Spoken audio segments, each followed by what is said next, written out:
room sort of jumping into the middle here, so perhaps if we'll just do it there and everyone can kind of turn around. I'm Steve Zemke, Chair of Save Trees Seattle. I represent the citizen component out there in terms of the city, in terms of protecting trees. To save time, I thought I had it. There's a lot of material to deal with. I just want to give you some handouts and a few comments. In terms of what we're about, my first handout is a thing that lists some items that we'd like to see in the tree ordinance. The city's dealing with the urban forest ordinance. You can read over those items. I won't spend time on those. The second item I want to mention to you is Portland's tree ordinance.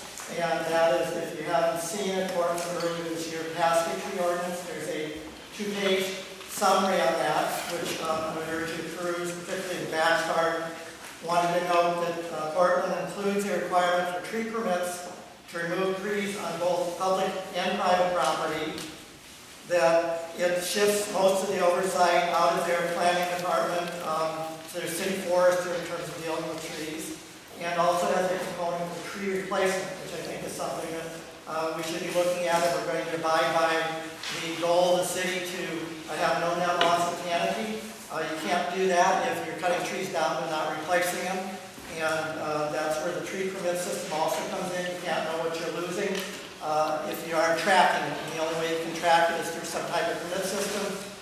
One component of the permit system is, and this will be on the handout dealing with my comments today, you can read over.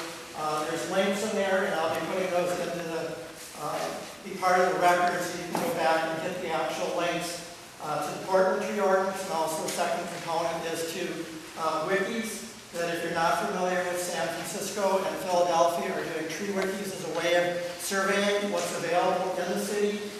What's good about that is that it allows people to enter it. It's at a low cost in terms of the source is an open source code, and it involves citizen participation, which is a big component of saving trees, is the educational component. So I urge you to follow through on those links, check them out, because they're a new way of going and getting results for what is out there now and tracking it and educating the public on the value of the trees. It also includes an iTree component in those wikis so that people do get feedback on the value. Thank you.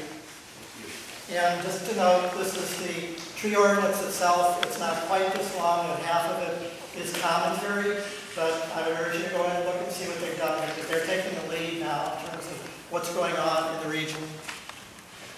Thank you. John Dixon. I've noticed that there's been an emphasis on getting us up to 30% tree canopy by focusing on right-of-way. Right-of-way is a relatively small percentage of the land base in Seattle. We're not going to get to 30% tree canopy by planting trees in right-of-way. Just going to have to banish that idea from our thinking. 74% of the land base is on private property. We need to focus on 74%. Naturally, we need to work on our parks. But most of the trees in the right-of-way are short-lived. They're small to medium size, they're not native, and they're not conifers. So if Portland can get their act together and get a tree permitting system for trees on private property, I think the great city of Seattle can do the same.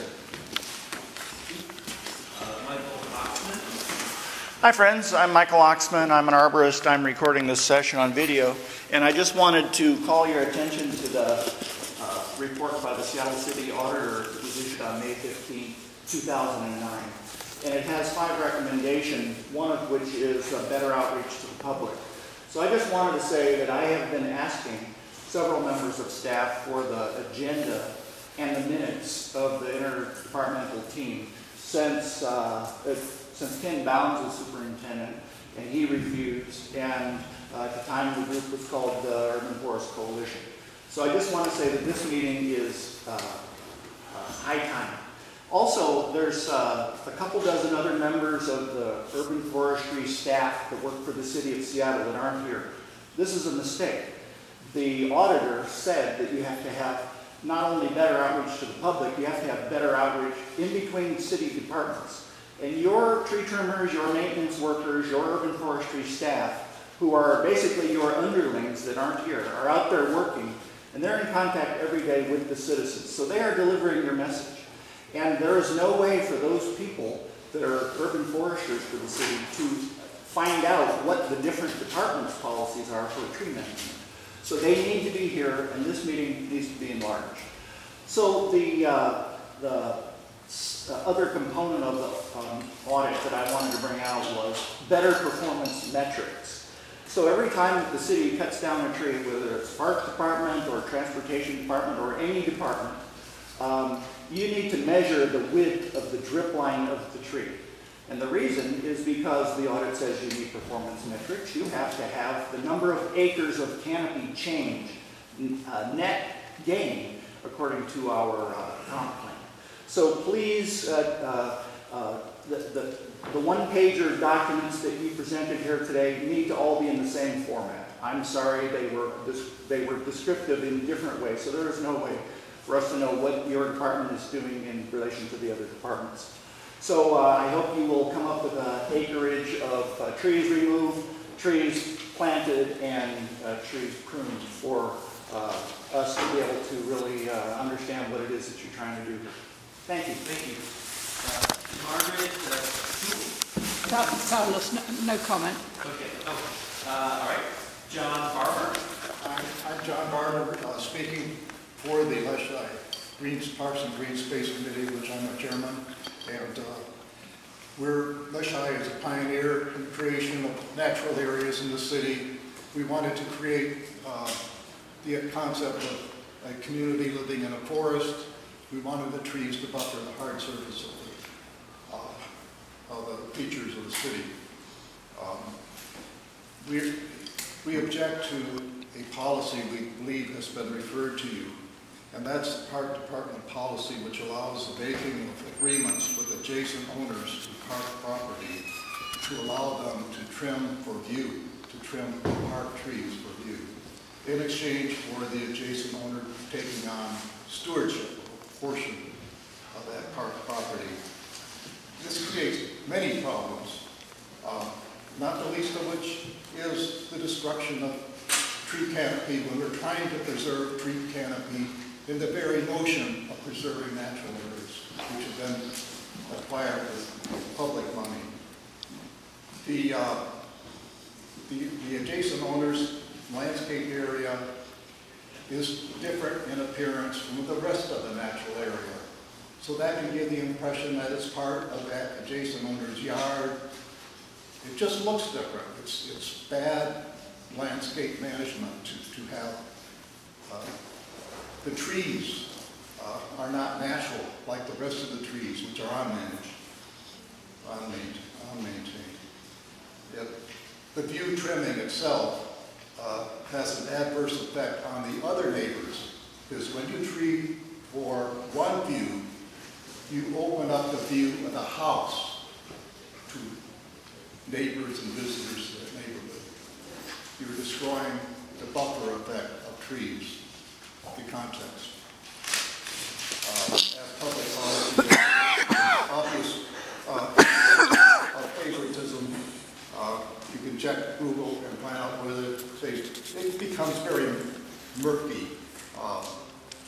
So we think this deserves a very hard look, and we look forward to discussing this further with your commission. Hi, I'm Nate Cormier. I wear a number of hats that all care about the urban forest, but today I'm here on behalf of Great City. We're an organization that's dedicated to making Seattle more green and more vibrant, and I chair the Green Infrastructure Committee of Great City. And we're excited about the update to the Forest Management Plan. We have spent the past year preparing ourselves. A number of you have come and spoken to our group. And we've identified a few key actions that we'd like to be a part of moving forward in order to strengthen the urban forest. The first one is more sustainable funding for the urban forest. The diversity of perspectives represented in this room really speaks to the different values that we get out of the forest. But for the most part, the general public kind of perceives it as everything green is a park, and we really want to elevate this conversation that Peg mentioned about infrastructure, get people to really not only care about trees for and the urban forest for their intrinsic values and recreation and so on, but because it is serious infrastructure, because it is a utility that ought to be cared for as such an asset for the city. And there are a number of different tools that could do that. Could be focused on drainage rates, new levies, new districts, private partnerships, all of those things, but what those tools are going to depend on is public will. And so some of the comments here about creative ways to do more coordinated outreach, the movement by the city to consolidate some programs under Relief in SPU, we think is a move in that direction of taking the urban forest seriously as an infrastructure. And I think whether it's a tree wiki or more transparency, some creative ways that the people are able to interact with that data and to be excited about it and be willing then to invest through all these different mechanisms in the urban forest. Those are funding and outreach are two aspects that Great City would like to support the process with.